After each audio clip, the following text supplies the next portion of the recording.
Hey guys, happy Friday afternoon. I am re-recording a couple of videos.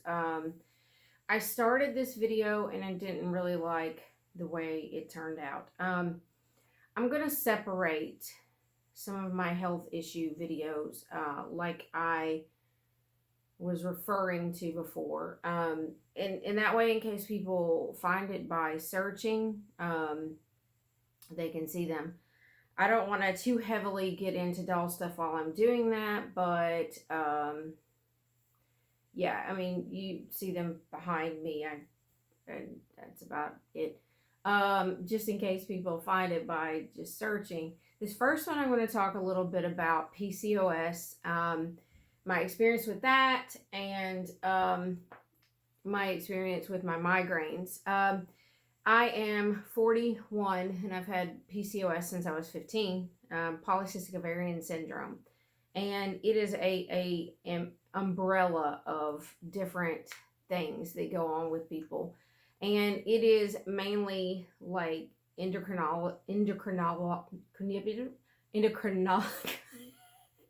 It's a disease of the endocrine system that causes issues systemically throughout your body.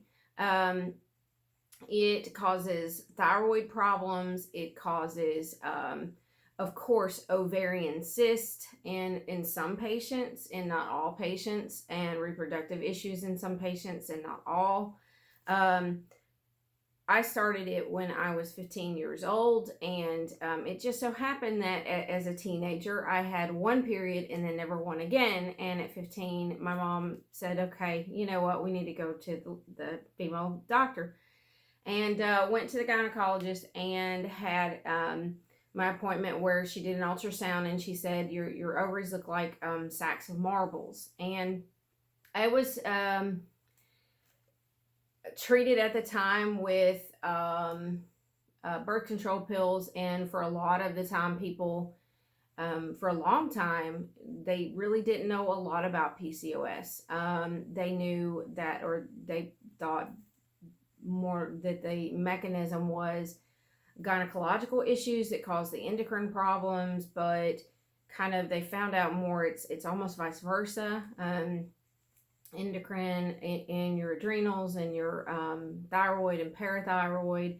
I was also hypothyroid for the majority of my life. So I was put on Synthroid medication, and went through my teenage years, didn't have an issue. Got married, and we started to try to conceive, and we found out that I also had endometriosis down in my lower back, in that whole pelvic region, and it was wrapping around my ureters to my kidneys, and that caused a lot of pain and clotting. Every time I would have a period, because I was on birth control, it would force me to have a period cyclically, either once every month or once every 3 months.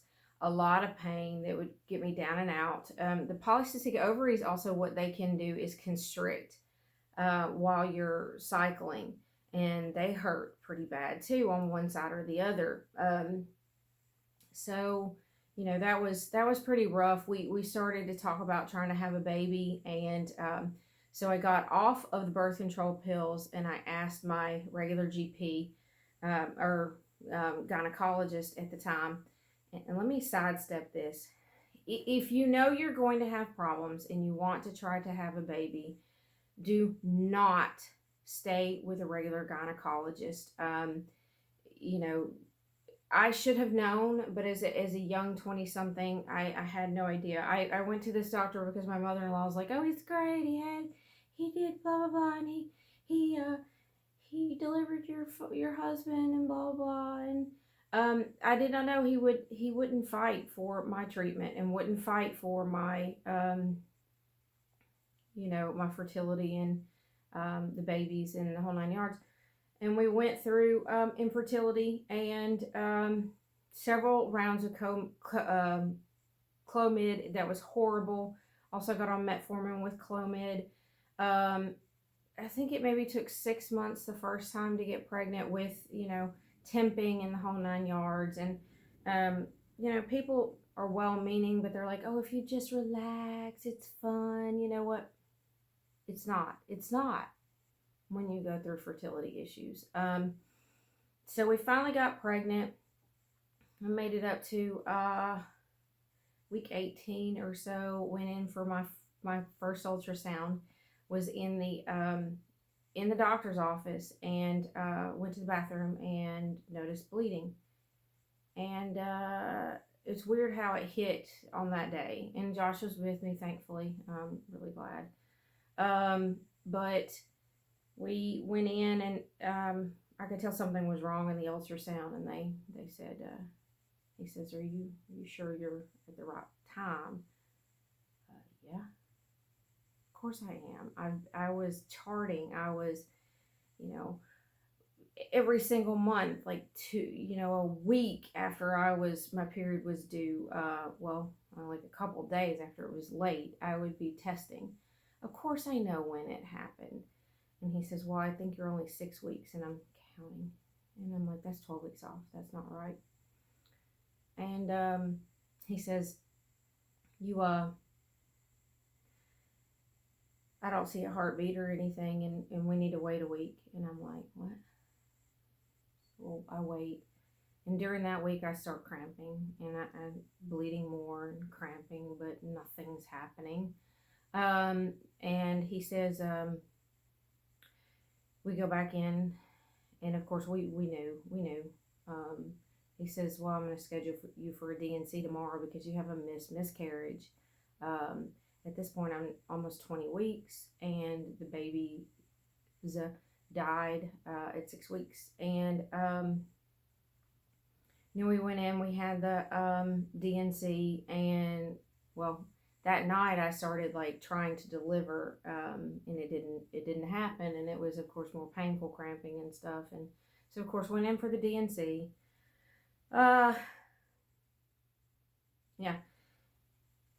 We had 2 more rounds of miscarriage. A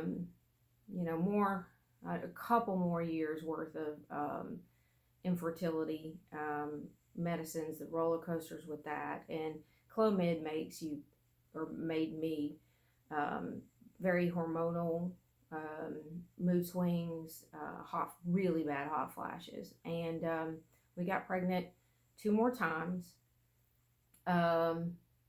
and lost them 2 more times. And during this time frame, after the first one, I should have left that doctor, and I didn't. And he, like I said, he didn't fight. He didn't fight for us. Didn't fight for multiple tests to try to figure out what was going on. The only pregnancy that we sent away for evaluation was the first one, and they said that it was twin girls, evidence of twin girls from the chromosome and what they were able to send off. The second one we are pretty sure was triplets because we went in 1 week and I saw heartbeats, a couple of different ones. He's like, oh, that's just yours. And I'm like, wait, no, that's not possible. Because didn't see anything the next week.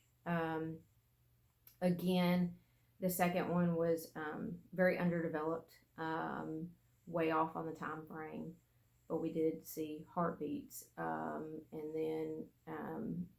then nothing the second time. Another thing with that doctor's office is when I asked to find out what the first one was, the nurse is like, oh, we don't know. And it's clearly on the paperwork, twin females. And it really bothered me. Really bothered me that he didn't fight for finding out what was at the bottom of stuff and then getting further into it. So we are around 2011, and I think that I want to try again, but I don't know if I really want to body-wise put up with that. He puts me on another round of birth control pills while I'm trying to decide, and then I start having worse and worse bleeding and worse pain. And even though I was on birth control pills, it was supposed to suppress the periods and make them only like last, normal period, 5 days, 4 or 5 days. And they started lasting 8 weeks, 9 weeks, 12 weeks. And it was just really heavy and clotty. And I apologize if you're not wanting to. I'm going to put a disclaimer on this. If you're still here, really heavy clots, and it was making me weak, and working was a bitch. And but by this point it's weeks on end, and I've used up all my sick time. So I call, and this is another reason why I should have left that doctor's office. They said, I call and they said, well, stop the birth control pill. We're going to put you on some progesterone to give you another period. Then we're going to start you back on the birth control. Same damn one. Okay. Anyway, so at this point, I'm starting to say, Dr. K, 34, I was like 33. Actually, I'd been asking since I was probably about 30. I'm about done. This pain, this nothing, it doesn't work, and you don't know if it's my eggs or the combination of his sperm plus my eggs or what. At some point I need to consider surgery. And he was like, no, you're too young, you're too young, you're too young, you're too young, you're too young. Okay, another reason, a guy doesn't get the pain. And I'm going to refer in another video about my autoimmune stuff. But at the time I started having some autoimmune issues, and they had tested some of the things that are autoimmune that would cause you to lose pregnancies, the typical stuff. But I was having some off and on fevers, and this is, that long ago, and just feeling crappy and stuff like that. And they're, it's kind of, you made you feel like it's in your head. Nothing ever discovered. He wouldn't do the surgery. So I said, I'm gonna find a female doctor and talk to her about this. And I found a new clinic, and I found a godsend of a lady who was the nurse practitioner, who said, he took you off your thyroid medication, and he said that your thyroid is not that far off. I want to send you to an endocrinologist, because it could be your thyroid that is causing miscarriages. So I go to the endocrinologist, and she said, yeah, not that far off is off. Okay, get back on the Synthroid. I swear, why did he take you off? I was like, I don't know.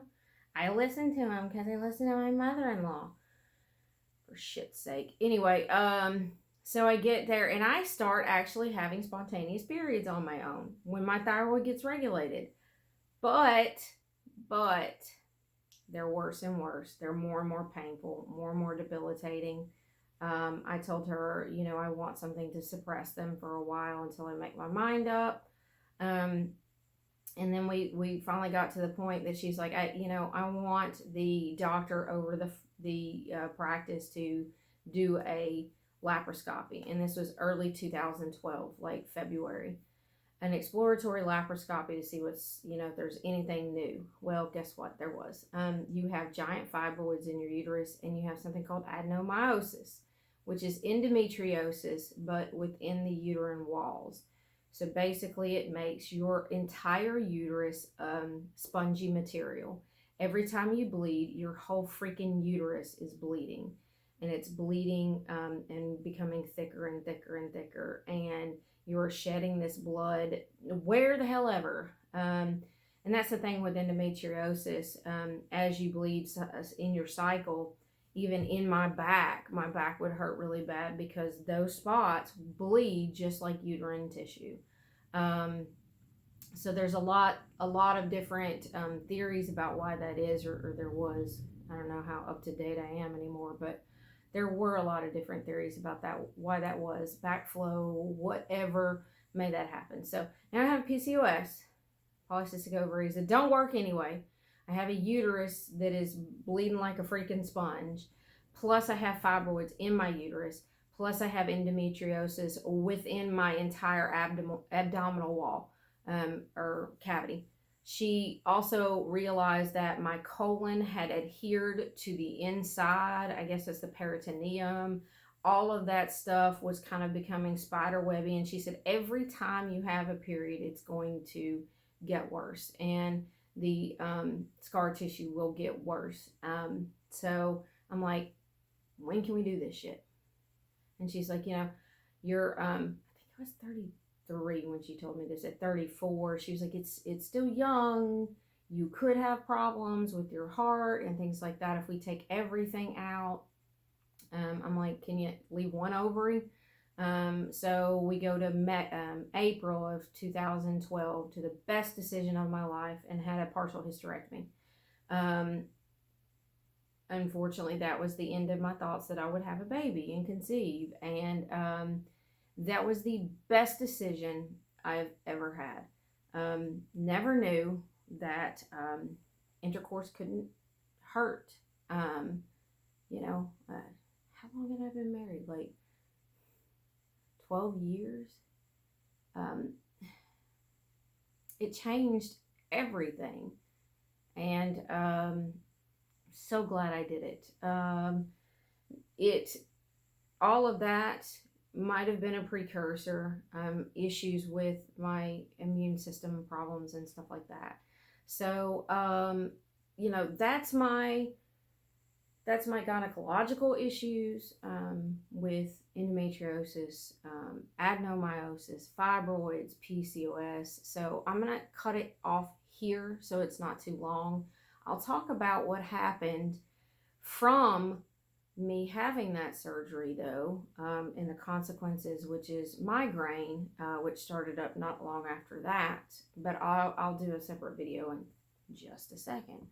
I don't know how I'm going to load these, but, if you're here for my Dolly videos and stuff and you continued all the way to the end, thank you. If you're here because you found issues with, or you were looking for PCOS, endometriosis, adenomyosis, any of that, if you've got questions for me, I will gladly answer them for you. The biggest thing I can say is be your own advocate and don't just stay or go to a doctor just because somebody told you to, especially if you're trying to get pregnant, because precious time, it's precious. And, the longer it takes to get diagnosis and everything figured out and a treatment plan, it may be too late. It was too late for us, but, we're in a different place in our life and we both serve the public. So now that's a good thing. So anyway, I will cut it off here and I'll talk to y'all in a little bit. Okay, bye.